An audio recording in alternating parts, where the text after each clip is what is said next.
ஓம் சுக்லாம்பரதரம் விஷ்ணும் சசிவர்ணம் சதுர்புஜம் பிரசன்னவதனம் தியாயேத் சர்வ விக்னோபசாந்தக. வணக்கம். மிதன ராசி அன்பர்களுக்கு செல்வம் வரும் வழி, அவர்கள் வாழ்க்கை என்னென்ன ரகசியங்கள் உள்ளே இருக்கிறது, அவர்கள் தங்களுடைய வாழ்வில் வெற்றி பெறுவதற்கும் தங்களை தாமே தெரிந்து கொள்வதற்கும் தங்களுடைய விதி என்கின்ற கர்மா எதையெல்லாம் அவர்களுக்கு செய்யும். ஜாதகமே இல்லாமல் மிதுன ராசி மிதுன லக்கணமாக இருந்தால் நான் சொல்லக்கூடியது இதெல்லாம் உங்களுக்கு 100% 80% பொருந்தி வரும். வாங்க நிகழ்ச்சிக்குள்ளார போகலாம். மறக்காமல் நல்லா கவனிங்க. மிதுனம் காலபுருஷத்துக்கு 3வது ராசி. அந்த ராசி ஒரு காற்று ராசி. அங்கே பார்த்தீங்கன்னா அங்கே இருக்கக்கூடிய நட்சத்திரம் மிருகசீரிஷம் நட்சத்திரம், திருவாதிரை நட்சத்திரம், அதற்கு அப்புறம் புனர்பூசம் நட்சத்திரம். அதாவது செவ்வாய் உள்ள ராகு குரு, இந்த 3 அதிபதிகள் நட்சத்திரங்களும் அங்கே இருக்குது. அப்போ செவ்வாய் ராகு குரு 3 எடுத்துக்கிட்டிங்கன்னா அது புதனுடைய வீடு. அப்போ 3வது வீடு காலச்சக்கரத்திற்கு 3வது வீடு. அப்போ மிதுனத்தை பற்றி தான் நாம் இன்றைக்கி பார்க்க போகிறோம். உங்கள் வீடு பார்த்தீங்கன்னா கார்னருக்கு பக்கத்தில் இருக்கும். உங்கள் வீடு 2 தெரு சந்திக்கிற இடத்துல அவசியம் இருக்கும். அதுக்கு பக்கத்தில் ஆமாம் ஒரு ஸ்கூல் பக்கத்தில் இருக்கும். இல்லைன்னா பக்கத்தில் ஒரு டீச்சர் இல்லை ஒரு வாத்தியார் இவங்க யாராவது குடியிருப்பாங்க. இது மாதிரி தான் இடம் உங்களுக்கு அமையும். கொஞ்சம் கட் ரோட்டில் போய் உள்ளே போய் சந்துக்குள்ளே இருக்கிற மாதிரியும் அமையும். மிதுனத்துக்கு எல்லாமே இப்படித்தான் இருக்கும். உங்கள் வீட்டுக்கு பக்கத்தில் ஒரு காலி இடம் இருக்கும். எப்போவுமே தெரு முனையில் இருப்பீங்க. இப்படி இருந்தால் தான் நீங்கள் மிதுனம். அப்படித்தான் உங்களுடைய வாழ்க்கைங்கிறது இருக்குது. அதான் ஒரு அர்த்தம். இது புதனுடைய வீடு அப்படிங்கிறனால இந்த மிதுன ராசிக்காரர்கள் 6 வயசுலேருந்து 100 வயது வரைக்கும் இதுதான் பலன்.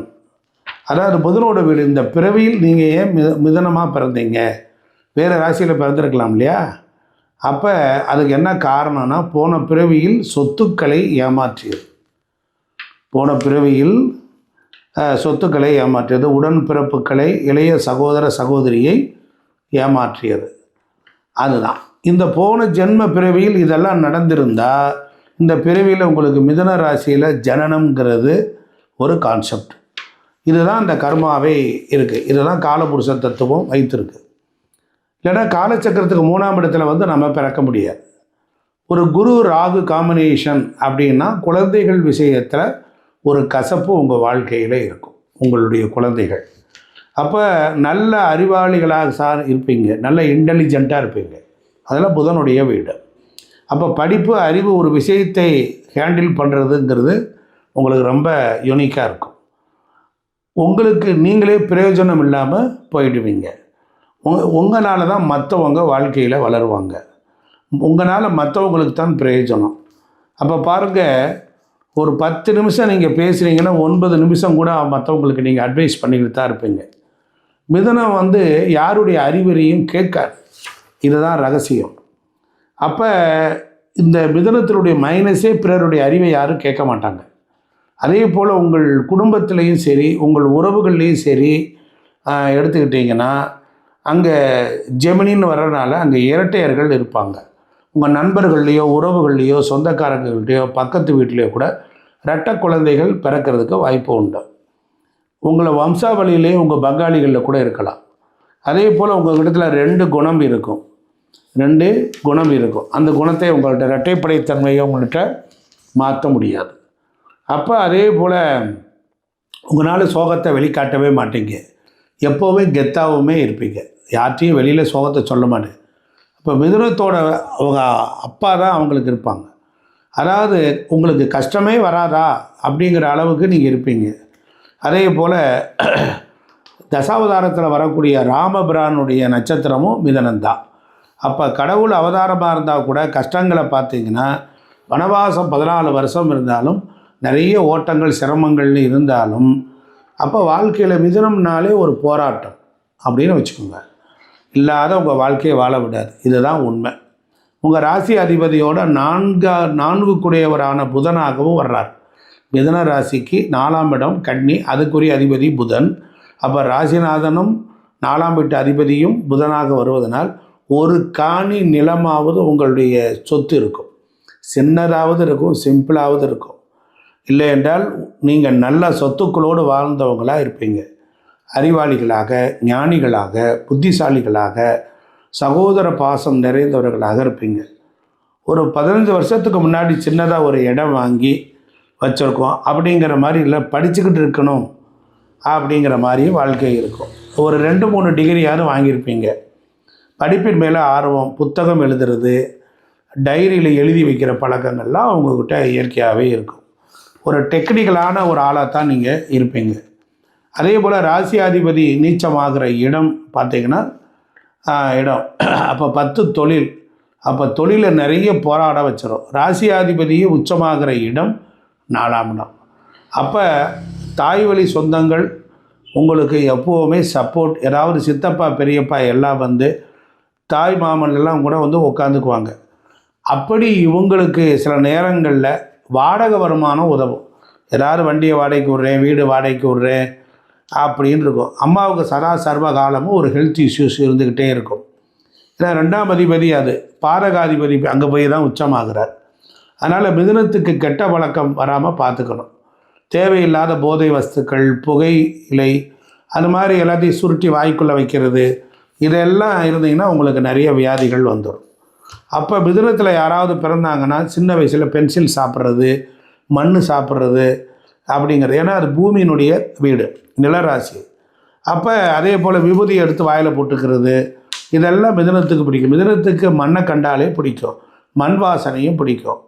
அப்போ 2ஆம் வீடு சந்திரனாக வரனால வருமானத்தில் ஏற்ற இறக்கம். இப்போ நல்லா கவனிங்க, மிதுன ராசிக்கு 2ஆம் இட சந்திரன் வளர்வதும் தேய்வதுமாக இருக்கிறான். அதனால் வந்து என்னாகும் அப்படின்னா அவனுக்கு அந்த வருமானம் ஒரு லெவலாக இருக்காது. அதே போல் 6ஆம் இடம் தான் சந்திரன் நீச்சமாகிறார். அப்போ 6ஆம் இடம் ஒழுக்கம், ஒரு வேலையில் போய் உட்கார விடாது. ஒழுக்கம் ஒரு வேலையில் இருக்க விடாது. பேசுகிறதுனாலே பிரச்சனை ஆகிடும். ஏன்னா 2ஆம் இடம் பேச்சு, 6ஆம் இடம் நீச்சமாகிறார். பேசுகிறதுனால ஒரு வேலையில் வரும். அப்போ வயிறு சம்மந்தப்பட்ட பிரச்சனை, கண் சம்மந்தப்பட்ட பிரச்சனை எல்லாம் வந்துடும். அப்படிலாம் வரும்னால கண்ணாடியை கலட்டினா ஒரு தடுமாற்றம் இருக்கும், கண்ணுக்கு ஒரு கோளாறு இருந்துக்கிட்டே இருக்கும். அதே போல் வாடகைக்கு விடுறது எல்லாம் இருக்கும். வாடகைக்கு விட்டுட்டு ஒருத்தர் வந்து உட்காந்துக்கிட்டு வில்லங்கம் பண்ணுறான், பிரச்சனை பண்ணுறான்னா அது உங்களுடைய இதாக தான் இருக்கும். அப்போ ஏதாவது ஒரு டிஸ்டர்ப் இருக்கும். ஒரு சொந்த வீடு கட்டிக்கிட்டே இருப்பீங்க, அதில் ஏதாவது ஒரு வாஸ்து குற்ற மாதிரி இருக்கும். பக்கத்தில் யாராவது ஒருத்தங்க நோய்வாய்ப்பட்டவங்க, இல்லை ஹெல்த் இஷ்யூஸ்னால் பாதிக்கப்பட்டவங்க யாராவது உங்கள் வீட்டுக்கு பக்கத்துலேயே இருப்பாங்க. மிதுனத்துக்கு பக்கத்து வீட்டுக்காரனோட சண்டை வராமல் வாழவே முடியாது. மிதுன ராசி, மிதுன லக்னத்திற்கு சண்டை வராமல் வாழவே முடியாது. அப்படி அதனால் ட்ராவல் பண்ணுறது உங்களுக்கு ரொம்ப பிடிக்கும். அதனால் ஓடிக்கிட்டே இருக்கணும். அதே போல் உங்கள்கிட்ட எந்த ரகசியமும் தங்காது, அது ஊதி விட்டுரும். அதனால் உனக்கு ஒரு விஷயம் தெரியுமான்னு ஆரம்பித்தாங்கன்னா எல்லா ரகசியத்தையும் சொல்லி எடுத்தான் வைப்பாங்க. அதனால் நீங்கள் ரகசியத்தை காப்பாது, இது ஒரு மைனஸ். அதே போல் 3ஆம் இடம் சூரியன். அப்போ குழந்தைகளுக்கு காது மூக்கு தொண்டை ஒரு பிரச்சனை வரும். கண்ணு காது மூக்கு தொண்டை இந்த மாதிரி வரும். ஏன்னா அவர் உச்சமாகிற வீடு பார்த்தீங்கன்னா லாபத்தில் போய் உச்சமாகிறார். இவங்க முயற்சிகளுக்கு ஒரு பணிதம் உண்டு. இவங்க தந்தையார் போராடி தான் வாழ்ந்திருப்பார், நேர்மையோடு வாழ்வார். மிதுனத்தில் பிறந்தவங்களுக்கு அவங்க அப்பாவே மேக்சிமம் நேர்மையாக தான் நல்லா இருப்பாங்க. 3ஆம் அதிபதி 5ஆம் இடத்துல போய் நீச்சமாகிறார். அதனால் இவங்களுக்கு லவ் ஃபெயிலியர் ஆகிறது எல்லாம் இருக்கும். அப்படி இருக்கிறனால 3ஆம் இடம் 5ஆம் இடம் அணிகலன்கள். அப்போ எல்லாத்தையும் அடக வைக்கணும், ஒன்று விற்றுரும், அடமானத்துக்கு போயிடும். அப்போ 3 கூடியவரை 11ஆம் இடத்துல போய் இருக்கிறனால இவங்களுக்கு ஃப்ரெண்ட்ஸுனால நல்ல லாபமும் உண்டு. ஒன்று, நண்பர்களால் லாபம் இருக்கும். பெரும்பாலும் நண்பர்கள் கூட்டமாக இருக்கும். இளைய சகோதர சகோதரிகளுக்கு நன்மையே இல்லை. மிதுனத்துக்கு அவங்களால ஏதாவது ஒரு சங்கடங்கள் வந்துக்கிட்டு தான் இருக்கும். அதே போல் புதன் 10ல் போய் எங்கே இருக்கார், அவர் நீச்சமாகிறார். அப்படிங்கும்போது 4 4இல் உச்சம், 10இல் நீச்சம். அப்போ இவங்களுக்கெல்லாம் கூட்டு பத்திரம் இருக்கும், கூட்டாக சேர்ந்துருக்கிற பத்திரம் இருக்கும். கணவன் மனைவி சேர்ந்து வாங்கிறது, பார்ட்னர் போட்டு வாங்கிறது, இல்லை பத்திரங்கள் இருக்கும். அப்போ குறுகலாக இருக்கும், போக போக நீண்டுக்கிட்டு இருக்கும். அப்படியான இடத்துல போய் வீட்டில் போய் குடியிருப்பாங்க. கல்யாணம் ஆகாதவங்க, இவங்க தாய் வழியில் கல்யாணம் ஆகாதவங்க, கல்யாணம் லேட்டானவங்க, குழந்தை இல்லாதவங்க, வாழாவெட்டி ஆனவங்க, இதெல்லாம் இருப்பாங்க. யாராவது தாய் வழியில் அரசு பணியிலையும் இருக்கிறவங்களும் இருப்பாங்க. கலப்பு திருமணம் செய்தவங்களும் இருப்பாங்க. அதே போல் இவங்க வீட்டில் இறந்தவங்க ஃபோட்டோ வச்சு கும்பிடுவாங்க. சித்தர்களுடைய ஜீவ சமாதியோட ஃபோட்டோவும் உங்ககிட்ட இருக்கும். அப்போ 4-10 அப்படிங்கிறது சொத்து, 10ங்கிறது கர்மா. இவங்க என்றைக்கு வீடு கட்ட ஆரம்பிக்கிறாங்களோ அன்றைக்கி யாராவது நெருங்கிய உறவுகளை யாராவது ஒருத்தவங்க செத்து போயிடுவாங்க. அதுதான் கர்மா. அப்போ இல்லைன்னா அந்த கர்மாவை அட்டன் பண்ண வைக்கும். அப்போ எப்போல்லாம் இருக்கோ அது மாதிரிலாம் பிரச்சனை வரும். கடனே தான் அவங்க வாழ வேண்டிய முடியும். மிதுனத்தில் வட்டி கட்டுறேன், கடன் வாங்குகிறேன், பணப்பற்றாக்குறையோட வாழ்கிறாங்க. பணப்பற்றாக்குறையோடு வாழாமல் இருக்கிறவங்க இருப்பாங்க. அதே போல் இவங்களால் பணத்தை மிச்சம் பண்ண முடியாது. மிதுன ராசி, மிதுன லக்னம் பணத்தை மிச்சம் பண்ண முடியாது. பணத்தோட மதிப்பு இவங்களுக்கு தெரியாது. அப்போ பணத்தை செலவழிப்பாங்க, வச்சு பிழைக்க மாட்டாங்க. இவங்களுக்கு கணவனோ அல்லது மனைவியோ திருப்தி இல்லாத லைஃப் தான். ஏன்னா 7 பாதகாதிபதி ஆகிறார். அப்போ ஹாப்பியாக இருக்க விடாது, ஒரு கசப்பு இருக்கும்.